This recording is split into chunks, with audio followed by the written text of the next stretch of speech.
신규 확진 환자는 37명입니다. 지역사회 감염이 24명이고 13명은 해외 유입 사례입니다.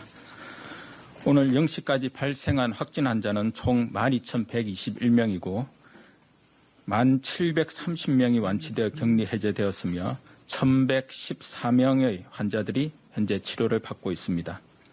어제 사망하신 분은 없었고 총 사망자 수는 277명입니다. 오늘 박능우 중대본 1차장 주재로 열린 중대본 회의에서는 관계 부처 및 17개 시도가 모여 수도권 방역 조치 강화 방안 협조 요청, 관계 부처 활동 사항 및 수도권 자체 방역 강화 노력 등을 논의하였습니다. 박능우 1차장은 5월 이후 주요 집단 감염이 수도권에서 발생하고 있는 사항을 우려하며 방역 당국은 오늘부터 수도권에 대해 강화된 방역 조치를 연장하고 가용 가능한 모든 자원을 활용하여 수도권 집단 감염 확산을 막겠다고 강조하였습니다.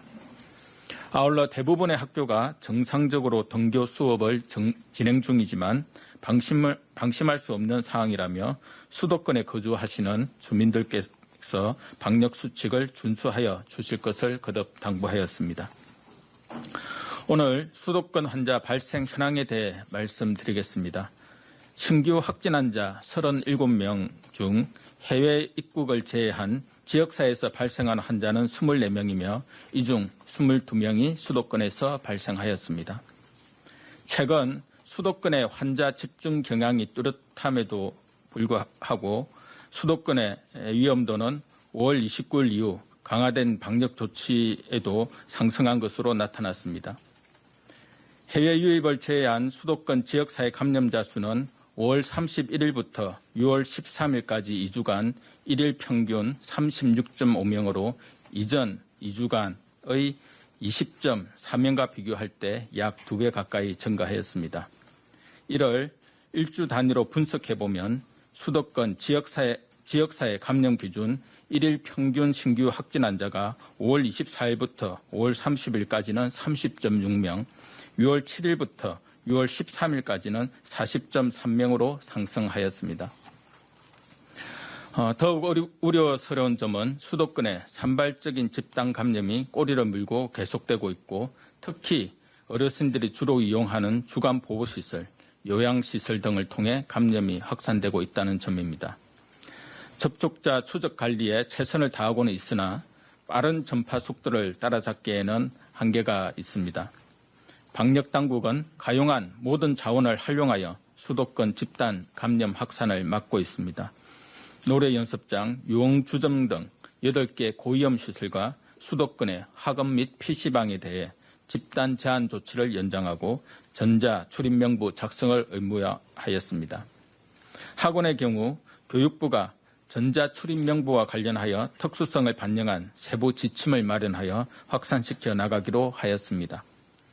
국민 모두의 생활 방역 노력과 방역 당국의 취약시설 집중 관리를 통해 감염 확산의 속도를 줄여야 합니다. 또한 선제적 진단검사, 수도권 역학조사관 확대 배치와 전자 출입명부 적용을 통해 추적 속도를 높이는 것이 현재의 상황을 안정화시키는 최선의 방책입니다. 이러한 목표로 정부는 5월 29일부터 6월 14일까지 2주간 시행했던 수도권 방역 조치 강화를 수도권 환자 발생 추이가 한 자리 숫자로 줄어들 때까지 무기한 연장하기로 한 바 있습니다. 정부는 현재 모든 부처가 총력을 다해 범정부적인 대응을 강화하고 있습니다.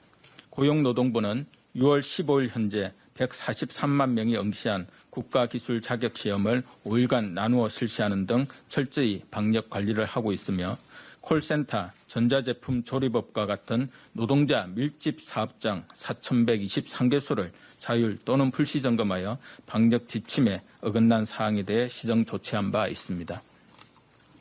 해양수산부는 수산물, 냉동, 냉장시설과 항만, 물류시설 등 1,280여 곳의 방역 실태를 현장 점검하였고 다음 주부터는 말이나 다중이용시설에 대한 현장 점검도 실시할 계획입니다. 방송통신위원회는 인터넷상 코로나19 확진자의 공개 기한이 지난 개인정보와 동선정보 게시물을 1,800여 건 삭제하였습니다.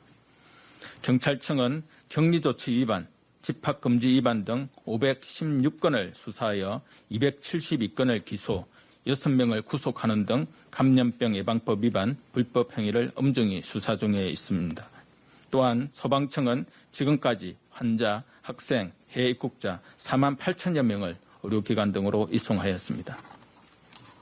수도권 각 지자체도 이러한 정부의 방역 강화 조치에 적극 협조하고 자체적인 방역 관리 노력을 기울이고 있습니다.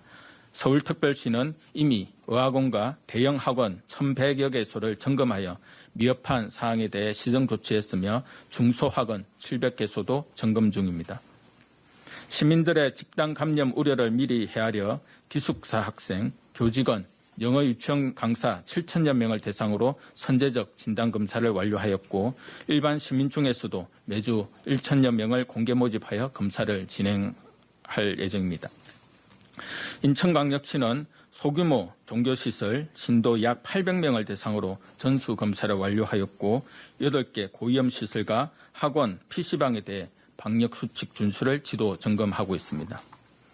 또한 경기도는 관내 물류창고, 콜센터, 장례식장 등 1,600여 개 사업장에 대한 방역수칙 준수를 명령하고 어린이집 휴원기간을 연장하였습니다.